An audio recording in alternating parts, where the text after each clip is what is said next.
Welcome, students. Let's get right into this explainer on one of the most breathtaking and honestly chaotic moments in human history. Today, we're going to analyze the revolutions of 1848. Now, the single most striking feature of these uprisings, their incredible simultaneity.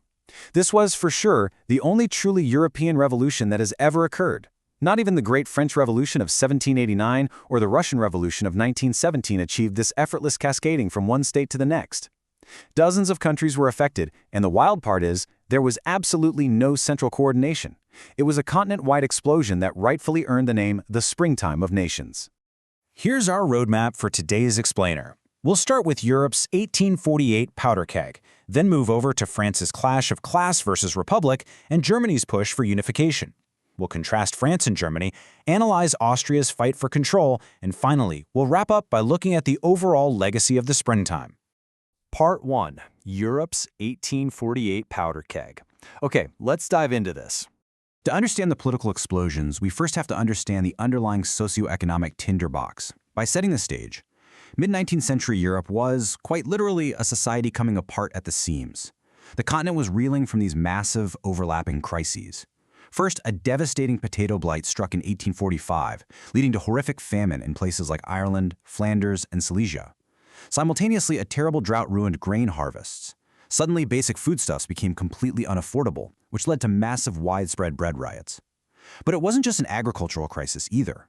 In 1847, a speculative financial bubble, known as railway mania, collapsed, triggering a severe industrial and banking recession. All of this rapid, painful economic modernization was just colliding head-on with outworn, ossified feudal institutions and absolutist monarchies that were frankly completely unequipped to handle the pressure. Just to really ground us in the brutal human reality of this era, listen to this primary source fragment from an 1847 pamphlet. The condition of the peasants is appalling. They dig all day for just enough to obtain bread and oil and make a soup of wild herbs. The author goes on to describe how sheer starvation forced peasants into deeply exploitative debt traps with their landlords, just to survive the winter. This was the profound desperation driving the rural peasantry toward revolt. They literally had nothing left to lose. And when the spark finally caught, well, it spread like wildfire. The domino effect was incredible. It actually began in January in Sicily with a call to arms. But the real catalyst happened in February, when mass protests overthrew the monarchy in Paris. Within weeks, by March, the news hit Vienna like a thunderbolt, forcing the resignation of the powerful Chancellor Metternich, and then it immediately spread to Berlin. The speed of this transmission, long before the internet or the telephone, is truly astounding.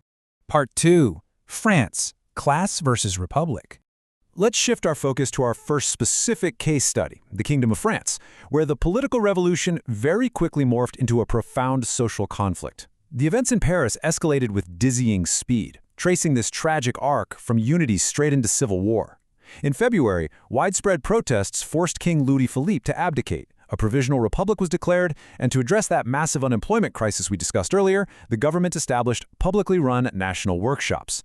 But when conservative factions won the subsequent elections, they viewed these workshops as a hotbed of radicalism and shut them down in June. That closure sparked a massive, desperate worker uprising known as the June Days. The government responded with brutal military force under General Cavaillacq. Thousands of insurgents were killed, and the working class was utterly defeated. The sheer terror of those June days was captured so brilliantly by the liberal aristocrat Alexis de Tocqueville. He wrote, "I saw society cut into two. Those who possessed nothing, united in a common greed. Those who possessed something, united in a common terror." Tocqueville recognized that the once unified front against the king had completely shattered. The squabbling Republican and monarchist factions united as one property-owning class to crush the rising plebeians. This is exactly why Marxist historians view 1848 as the moment the working class literally bursts onto the scene of history. And this brilliantly illustrates our main historiographical takeaway for France. The February Revolution was about overthrowing a form of government. But by June, actually, scratch that, it wasn't just a political shift anymore. The struggle had uniquely morphed into an early, bloody battle between the bourgeoisie and the proletariat. It was an attempted overthrow of bourgeois society itself. Part 3. Germany, the unification question. Let's move to and see how this builds in a completely different context. We'll now transition over to the German Confederation to examine a contrasting case study. Unlike France, which was already a centralized nation, the German Confederation was this messy patchwork of 39 independent, sovereign states. When the revolutionary wave hit in March, liberals across these states issued remarkably uniformed march demands, calling for freedom of the press, basic rights, and above all, a national parliament. Astonishingly, they succeeded in convening the Frankfurt Parliament in May of 1848. The goal of these delegates was incredibly ambitious, to peacefully construct a unified German empire under a constitutional monarchy. The driving ideological force here was pan-Germanism. While the French were fiercely fighting over economic class and social rights, the primary obsession of the German revolutionaries was solving this national question. They were attempting to build a nation-state and a constitution simultaneously, which, as we're going to see, ultimately overtaxed them. The Frankfurt Parliament successfully drafted a constitution and actually offered the imperial crown to King Frederick William IV of Prussia. But relying on his deep belief in the divine right of kings, he bluntly refused it. He privately dismissed the parliament's crown as a dog collar, binding him to the revolution. Because the parliament had no real army of its own to enforce its will, the king's refusal fatally undermined its authority. The peaceful liberal unification project entirely collapsed, and radical uprisings attempting to save the constitution were subsequently crushed by Prussian troops. Part 4. Contrasting France and Germany. So the crucial point is, we need to explicitly synthesize these two regions for a quick comparative analysis to ensure we really understand their divergent goals. When we look at France, we view it through a largely socio-economic lens, the fight for a social republic, the tragedy of the national workshops, and the eruption of class warfare. But when we look at Germany, it's best understood through a nationalist and liberal lens, the quest to unify 39 disparate states into one empire, relying heavily on constitutional debates rather than sheer class struggle. Both failed in the short term, but for entirely different reasons. Part 5. Austria's fight for control. Now, what's really interesting about this is if you want to understand how conservative powers survived the revolutions of 1848, we have to look at our final historical case study, the sprawling Austrian Empire and its mechanisms of counter-revolution. Just thinking about the sheer, overwhelming complexity of the Habsburg territory, it's mind-boggling. The Austrian Empire wasn't a single nation. It was a patchwork of Germans, Hungarians, Czechs, Poles, Croats, Serbs, Italians, and more. When the revolution hit Vienna in March, the empire practically dissolved overnight as all these different nationalities demanded autonomy or independence. It genuinely looked like the absolute end of the Habsburgs. But it's fascinating how the emperor managed to claw back control by brilliantly and ruthlessly pitting competing nationalist movements against one another. For example, when the Hungarians declared independence, the Croats, who deeply feared Hungarian dominance, resisted. So the Austrian emperor actively supported and armed the Croatians to fight the Hungarians for him. Meanwhile, in Prague, a Czech uprising was bluntly suppressed by imperial artillery bombardment. And finally, when the Hungarian forces proved too strong, the Austrians just called in the Russian military to decisively crush them. It's divide and conquer at its most effective. By the end of 1848, the counter-revolution had won. To symbolize a fresh, strong start, the mentally frail Emperor Ferdinand I was convinced to abdicate in favor of his young, highly conservative nephew, Franz Joseph I.